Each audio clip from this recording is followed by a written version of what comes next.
it's Catherine, and I have something I want to show you. I was looking at my bookshelf, and I found this book. Do you recognize this book, Mira? I thought you might like it, because the title of the book is Harold and the Purple Crayon. And I know you like purple, so I want to read this book with you. The author of the book, the person who thinks of the story and writes the words, his name is Crockett Johnson, and he's also the illustrator. He draws all the pictures in the story. And look what picture he drew on the cover. On the front cover, there is a picture of Harold holding his purple crayon. What do you think this book is about, Mira? I wonder if it's about Harold drawing with a purple crayon. Let's begin and find out. I'm going to move this camera closer to the book so you can see the pictures while I read. Okay, let's begin. Let's open the book.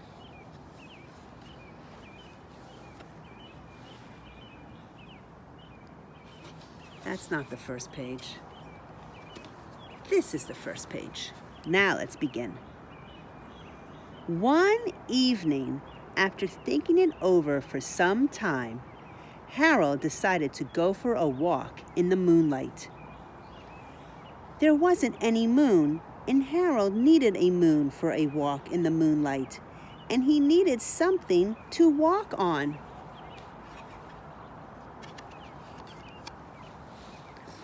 He made a long, straight path so he wouldn't get lost, and he set off on his walk, taking his big purple crayon with him.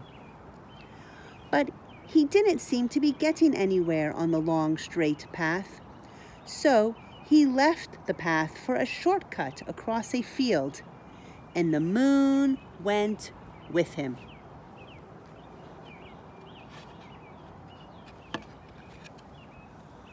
The shortcut led right to where Harold thought a forest ought to be.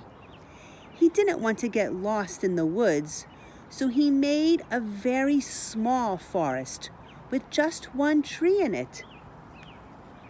It turned out to be an apple tree. The apples would be very tasty, Harold thought, when they got red.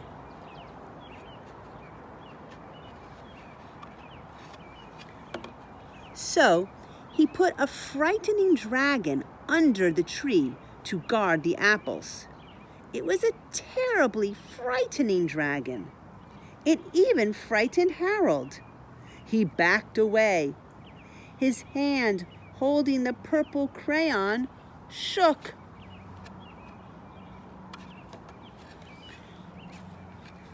Suddenly he realized what was happening.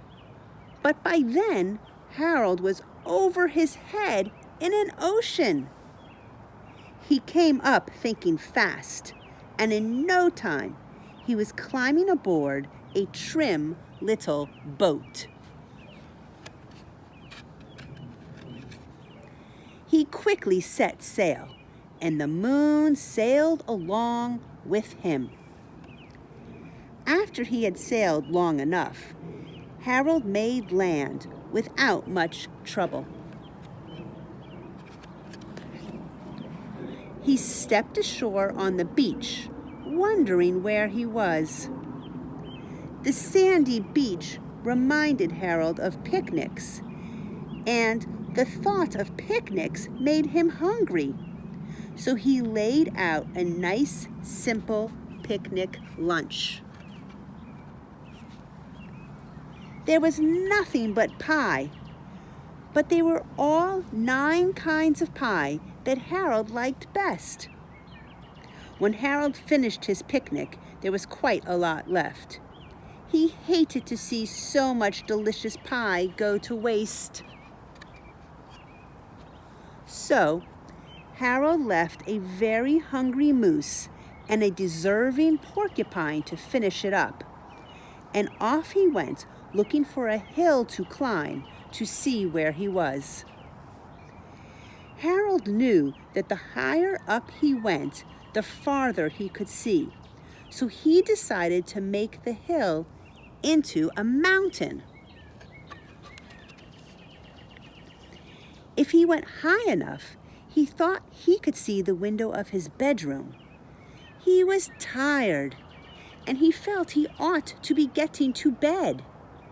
He hoped he could see his bedroom window from the top of the mountain.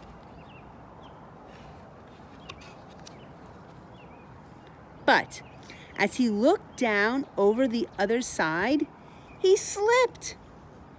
And there wasn't any other side of the mountain. He was falling in thin air. But luckily, he kept his wits and his purple crayon. He made a balloon and he grabbed onto it. And he made a basket under the balloon, big enough to stand in.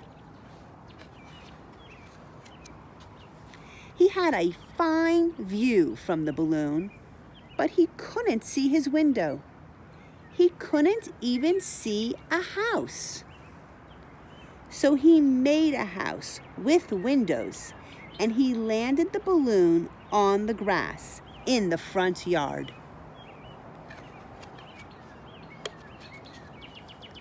None of the windows was his window. He tried to think where his window ought to be. He made some more windows. He made a big building full of windows. He made lots of buildings full of windows. He made a whole city full of windows, but none of the windows was his window. He couldn't think where it might be. He decided to ask a police officer. The police officer pointed the way Harold was going anyway. But Harold thanked him.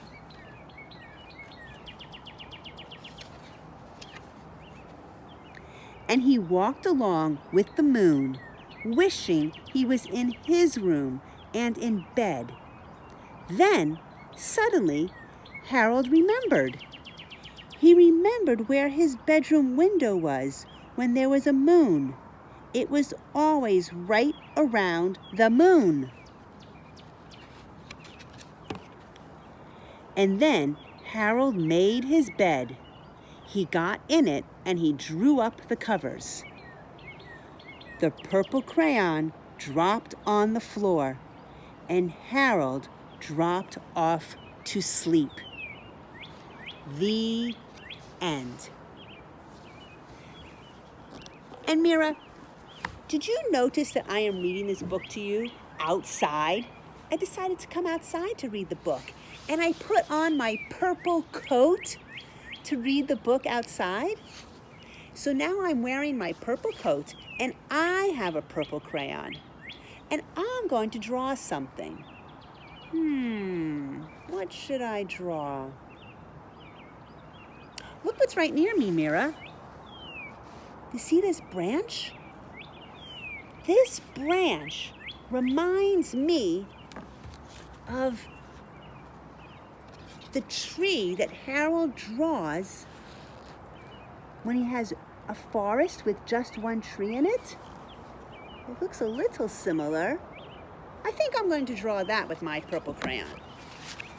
Do you know I brought my, you know I brought my purple crayon. Okay, I'm going to draw. Let me see. It looks like a straight line, and this part looks like the letter Y, doesn't it? I'm going to draw that. Straight line, and then a letter Y for the top of my tree that I'm pretending to make when I'm looking at this branch. Okay, you want to see it? There it is. Does it look sort of similar? It does. Interesting. I like it. Mira, will you draw a picture with a purple crayon, and will you take a photograph of the picture and send it to me so I can see it? That would be so nice if you want to do that. And if you don't want to do that, you can do it later. Okay. I'll see you soon, Mira. I love you.